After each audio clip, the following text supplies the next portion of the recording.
thing started with a couple of proposals in my mind. Like any choreographic project, really, it's a creative investigation. So I had this crazy idea. It was the end of my first semester, and I just thought, I wonder if other people would enjoy being here. It's a really curious town. You know, Cholula is the oldest continuously inhabited community in the entire Western Hemisphere.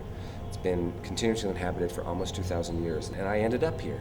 And so my notion of America expanded, my notion of history expanded, and my notion of culture really shifted, as does for anybody when you go somewhere else. So I just called up some friends. Basically, I wrote an email and I said, I have this idea, I'd like to do this thing, which would mean you would come here to Mexico and I would commit to sort of organizing the time. We would share performances, workshops, papers, videos, whatever you're interested in, and would you be willing to come? And I have no money and I have nothing to give you, but I will organize it all and I will make it happen.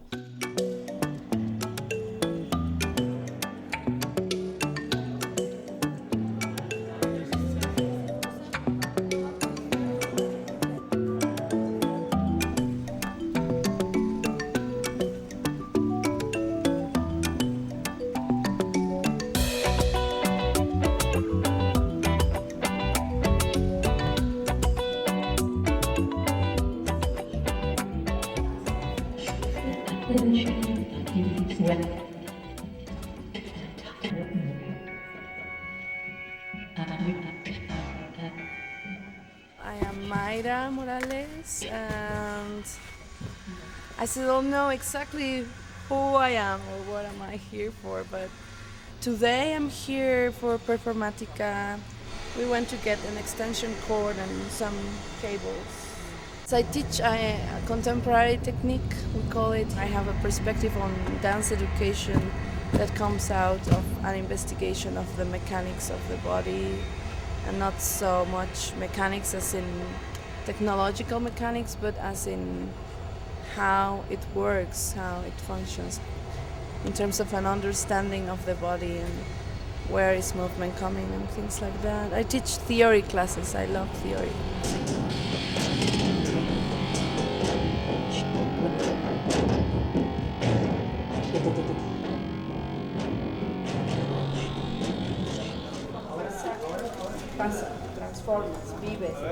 Part of why Mayra and why Performática happened at all was because we found ourselves in a very weird situation where no one was here to tell us no.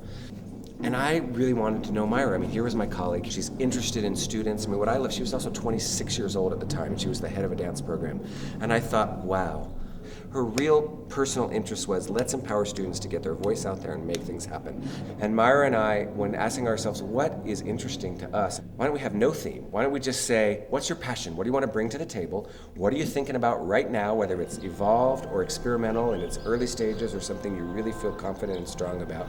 I applied to Performática with the piece, and I sent him the video of what I'd been working on, and he sent me pictures of the roof and said, this is where we'd like to put you. And I said, great. I really don't like adagio in class, and I wanted to reconcile with it. And then I learned very early on that I am running in my life from one place to the next all the time. And so then I made this work as a way to find a meditative place, to breathe, to calm down, to slow down. I loved hearing the birds and the other sounds along with my sound score. Just to have the wind and the trees around was so beautiful.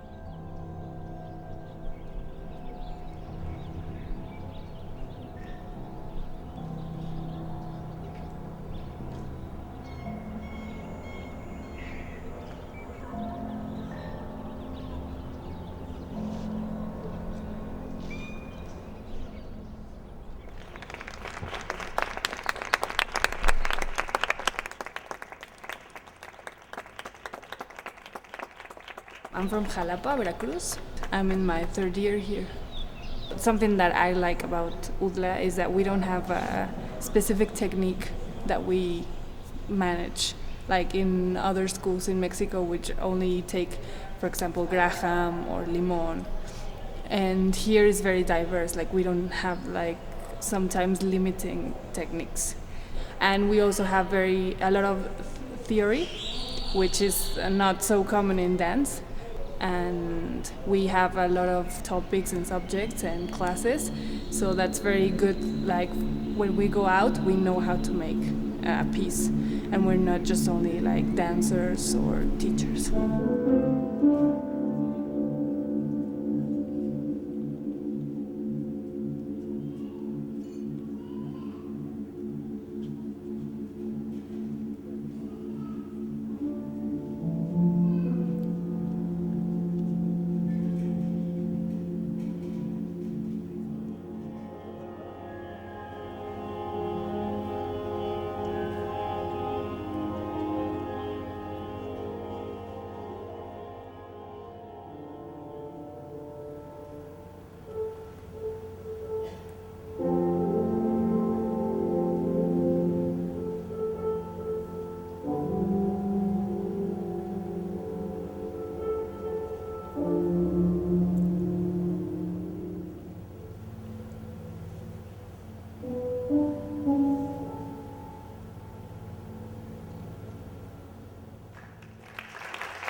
My mother originally studied ballet, and then she got back into it. So we were classmates in a couple of classes in Performática together as well. We started out with hip hop and jazz funk. My crew members are all Mexican. A lot of them have had their training even in the States. They've gone to Los Angeles. They get the technical aspect and they apply it down here. They just do it in very different ways because we live in a very multicultural world, so obviously not everything's going to come out the same way.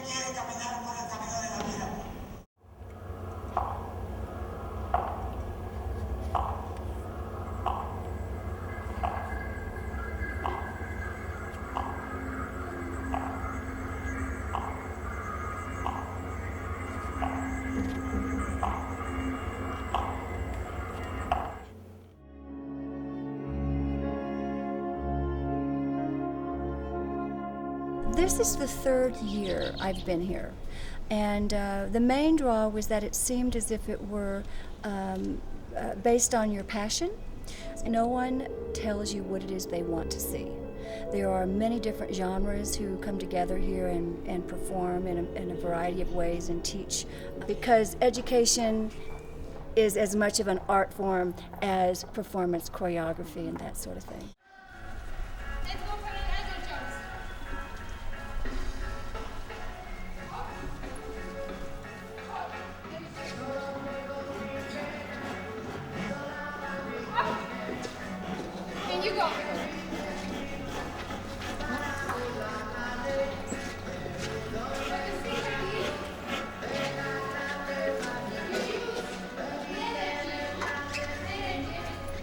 My name's Heather Maloney. My connection to Performática, I've been coming since the first year. Coming back over the past 2 years, I was working at the Pyramid. That pyramid is considered to be one of the largest pyramids by volume on the planet. And the project that I'm doing is looking at abandoned spaces, so I use that project as a site. My underlying question was, what spaces have we abandoned in ourselves? Not making a statement of how do we need to change, but really what has changed inside of us.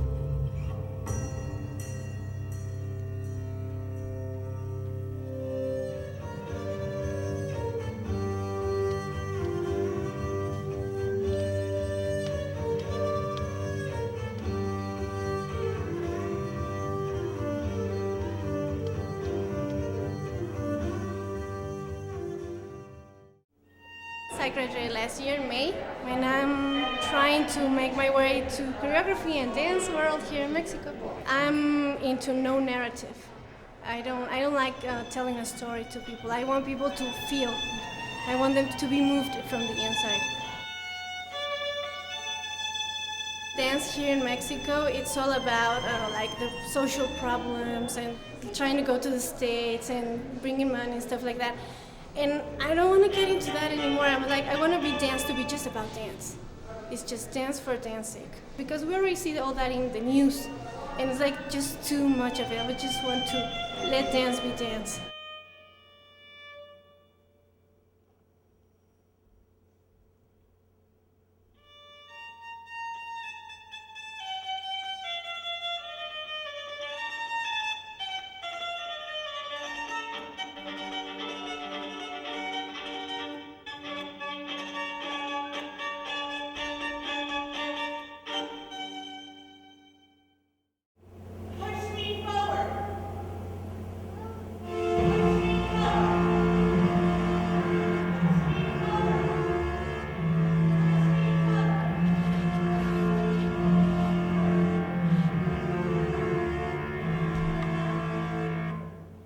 I like to go see bands a lot, and there's this energy and anticipation when they're about to start, or something about to start, and so I'm using the beginning of a song that keeps looping but stopping, and then I had this vulnerability part, because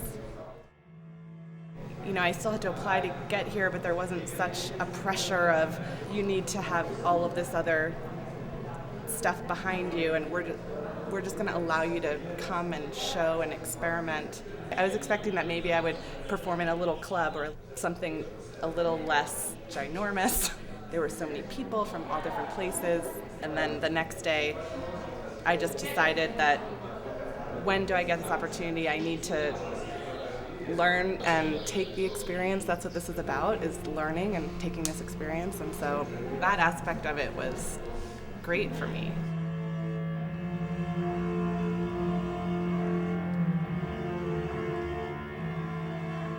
My name is Miguel Angel. I am a student at UDLA, and what I'm doing here in Performática is that I'm a co-organizer, and then I got offered this opportunity to work with Maida and translate this poetry. And this arm comes in like this, and I start shouting, "Who are you? Violence, fraud, graft, love, passion. Who am I? Who are you?" And I throw rocks, And I found also very interesting that they weren't complete ideas. As an audience, or a reader in my case, could have a slight window of opportunity to finish the poetry by yourself. I don't recognize my earth, No reconozco mi tierra, my people, mi gente, my country. mi país. Practically every work, or my own work, and how I approach it, is from a very inner feeling or need to communicate something from my deepest part. And I believe that there's this connection between the minds of all people. So I'm sure that I'm not the first person nor the last to think something. Some, all, or maybe just one person will get it, and this exchange will happen.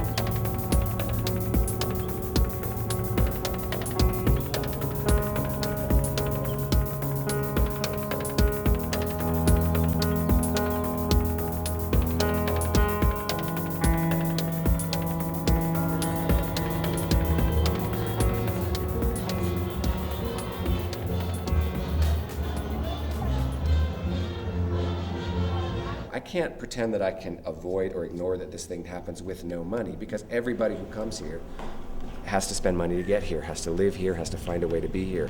But you do have a place and the time and the space. That has to be supported politically. You have to have a community that says, okay, we've got 2 theaters, let's see what we can do with those 2 theaters. So you do have a huge infrastructure. The way that Performática has worked is because we charge no money to participate, because we charge no money for the public, that is how we can justify the access to these theaters. When the government funds you, they want it accessible. So maybe they don't even like it. Maybe it's weird and strange and experimental and it's not necessarily their favorite thing. But what they want to make sure is that culture is available.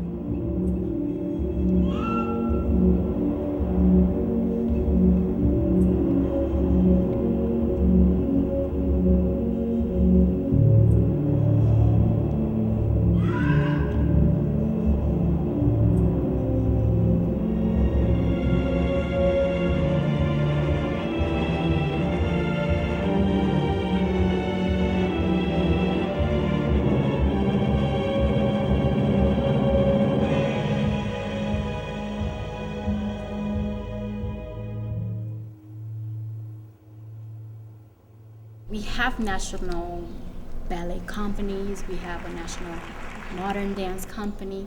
Unfortunately, sometimes it's not accessible, especially the people we want to educate to appreciate art, and I think need to learn of what is going on. When we go around the island and we show them dance and music from the island and how they can explore it and take it to a different level, to get them to interact between each other and talk, and how we can all collaborate.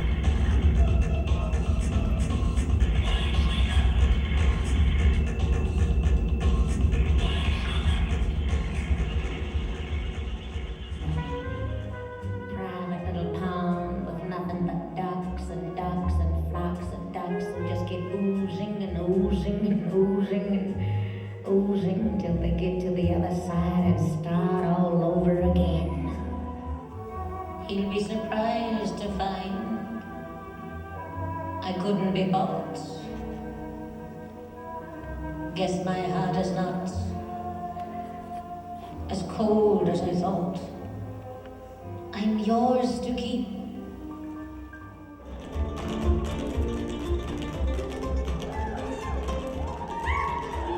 The group is called Goodfoot Dance Company. We're based in Charlottesville, Virginia. Well, we know Zap, and we see her when she's in Charlottesville, and she was telling us about it and talking it up. The three of us have been dancing together since 2005, so 4 years, more or less.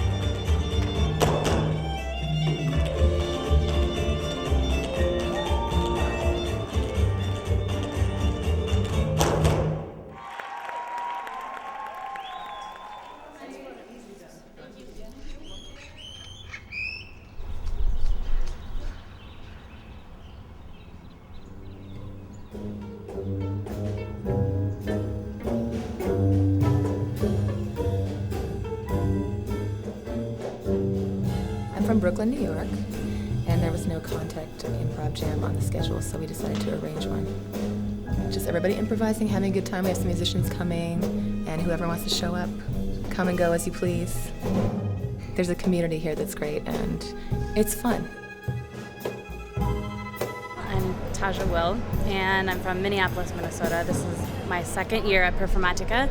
Last year I presented my body of research, which is the performative body as a vehicle for social activism through the techniques of dance, theater, and music. And I think there's so much information that we can learn from our bodies and recognizing those patterns that we have in our life that are metaphorical through dance. And we can understand ourselves as our relationship with other and with the world. And I think that improvisation is useful for that. One of the first exercises we did was to improv in the middle of a circle, and you had to be alone. So that was really challenging because it's when you confront yourself and your body to the others. So I think from that exercise on, I don't have any fear of improv, and I also feel like very free.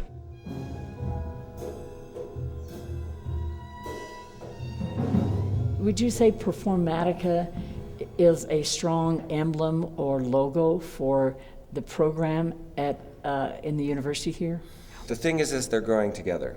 So initially Performática was a proposal for the community, was a sort of, let's help dance in Puebla, let's help ourselves, let's help our students, let's help other people find and know Mexico, let's help Mexicans find and know others, and let's create something for the art that we love. But I do believe that the university is an essential anchor and a great support, and the hope is that Performática is a sort of reflecting pool in some ways for what hopefully our offer is inside of the educational curriculum as well.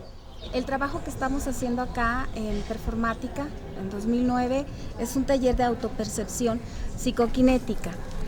Y en muchos otros espacios que yo conozco, no, nada más se da las presentaciones, los performances.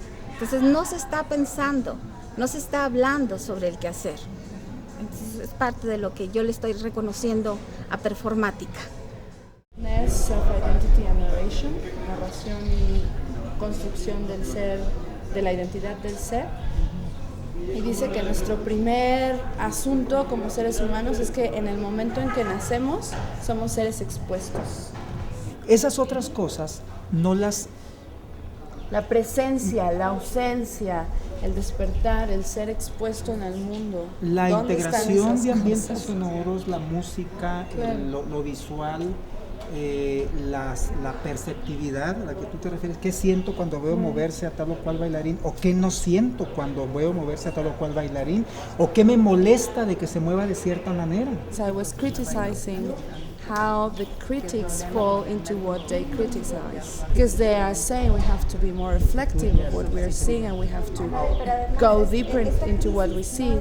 But then when they begin to talk about what they see, they begin to talk about it with a discourse, an old discourse of philosophy, and they are using historical references that for me are no longer valid. I have no way to connect with those references. Although maybe they are part of my history, but still I would need more actual references. I'm not saying take those away, but give me something that connects that with these. I've lived in Mexico for over 50 years. I just gave a short talk on some aspects of the history of Mexican dance, in particular dance in the streets and public places, and that direct contact with an appreciative audience and then that relationship. I'm kind of moving all the time. I'm from Jerusalem. I met the organizer of one of the organizers of the festival, Myra, in Vienna this summer, in the Impulstanz Dance Web residency. And so through her she invited me to perform here. But actually in Vienna I met many artists from New York, from Movement Research Center, and I understand that there's a very strong base of communication between the people that are working more in that scene. My idea was for them to appear to be hanging off the tree and fall down and then walk back to the next tree, and that's what they would do all the way down. If you find yourself on the wrong side of the tree, it doesn't matter. It's important to recognize the audience is a very, very large factor in sight work. And if a class is dismissing at 10 minutes to 3, bam, 2,000 people are walking down the sidewalk. Usually you want to find a place where the audience will be. You're going to just occupy the space at a specific time and a specific place. A lot of political sight work is based on that idea. So, okay, the passage from that stairway, and like an ABA form, we start on a stairway, we'll end on a stairway. In this opening stairway, we're coming into view. People are seeing you come into existence. On the other stairway, you're going to disappear.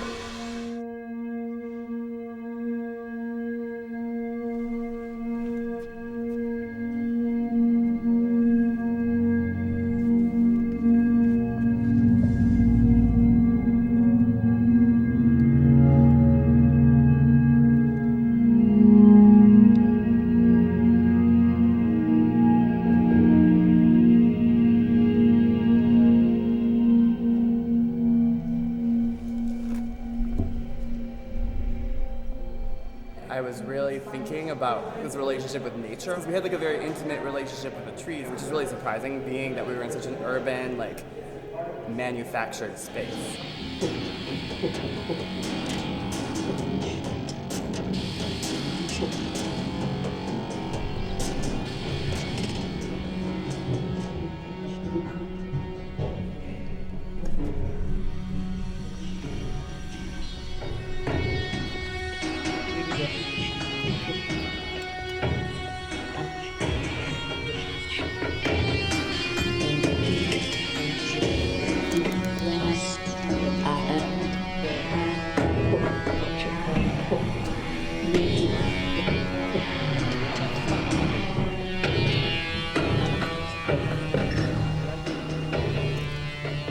I didn't anticipate it being so clogged. Clogged You up. can't, yeah, so then I couldn't, because it was so narrow.